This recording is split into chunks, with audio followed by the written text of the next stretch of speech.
So the thoughts of chapter 2, Birdie Will You Pet? Okay. Why does the bird refuse to accept the various comforts offered by the child? Discuss. Bird क्यों refuse कर देता है, मना करना कई सारे comforts जो child offer करता है. The bird refuses to accept the various comforts offered by the child because it loves its natural surroundings. It does not want to give up its freedom. So bird मना क्यों करता है? Refuse मतलब मना करना, decline the offer.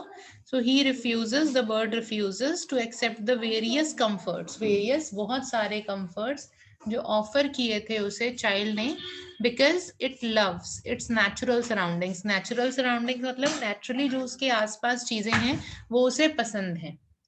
It does not want to give up its freedom. वो अपनी freedom जो है वो त्यागना नहीं चाहता, खत्म नहीं करना चाहता.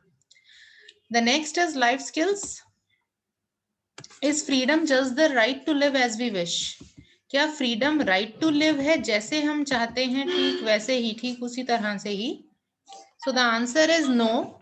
The freedom is just not the right to live as we wish. Freedom is the right to make correct decision in our life. We should not harm other people for our freedom. It should be used in limitations. It is the right of every person, but it must not be used for the harm of the society. Okay, so freedom is just not the right to live as we wish. Freedom कोई अधिकार नहीं देता, कोई right नहीं देता वैसे ही जीने का जैसे हम चाहते हैं. एज वी विश मतलब जैसे हम चाहते हैं, कोई अधिकार नहीं देता. आजाद होने का मतलब ये नहीं होता कि जो भी हम चाहते हैं वो हम कर सकते हैं. Freedom is the right to make correct decision in our life. Freedom का मतलब है कि हम करेक्ट डिसीजंस ले सकें अपनी लाइफ में. We should not harm other people for our freedom. हमें दूसरों को हार्म नहीं करना चाहिए अपनी फ्रीडम के लिए.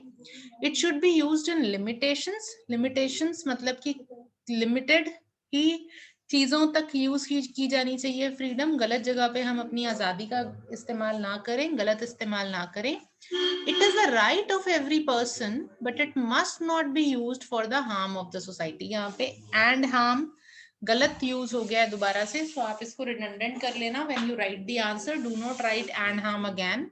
Must not be used for the harm of the society. वो उसको इस तरह से यूज नहीं किया जाना चाहिए कि सोसाइटी हार्म हो.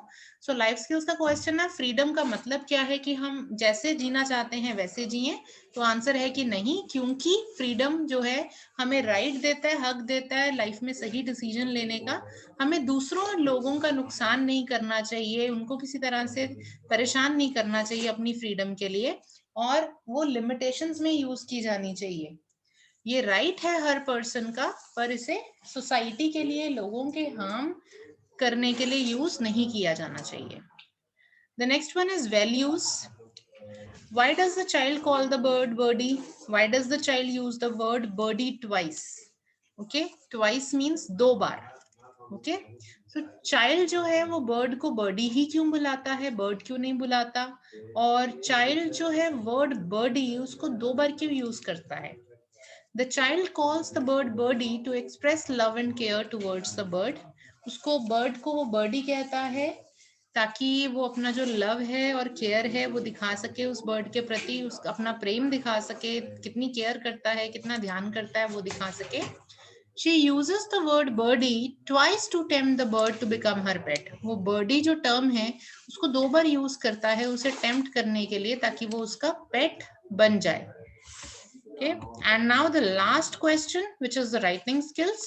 It says the child in the poem realized that the bird cannot be lured.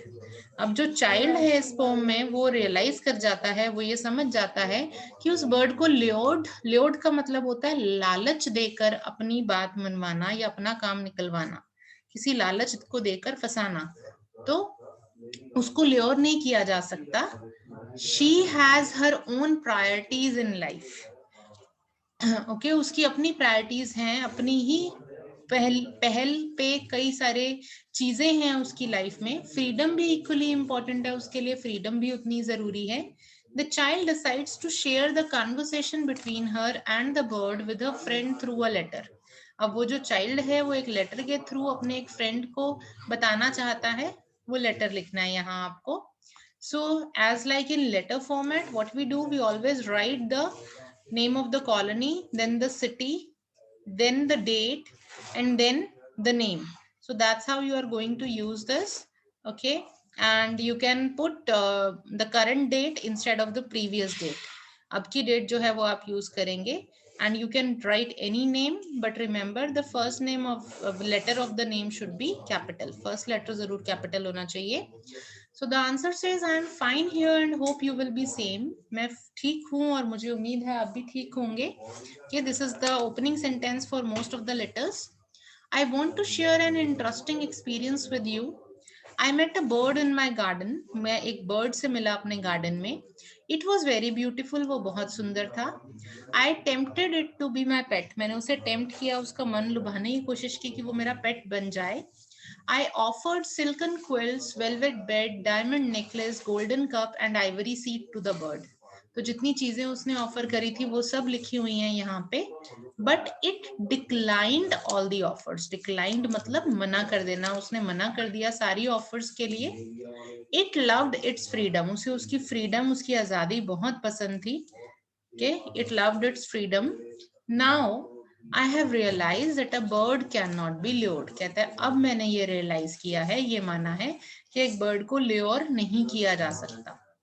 It loves its freedom and enjoys its natural surroundings. Okay, उसको अपनी freedom से बहुत प्यार है और वो अपनी natural surroundings को enjoy करता है. और last closing line, pay my regards to dear uncle and aunt. So वो फ्रेंड को लेटर लिख रहा है. सो वो ऑलवेज कह रहा है कि अंकल एंड आंट को भी मेरे रिगार्ड्स देना. And at the last, yours lovingly Ram, or you can write any other name. So that's how the writing skills would also end. Letter का फॉर्मेट और लेटर में मेन सारी बातें के इससे रिलेटेड जो कि लिखी गई हैं. So that's how the writing skills and other questions of chapter 2 end over here. I hope you have understood all of them.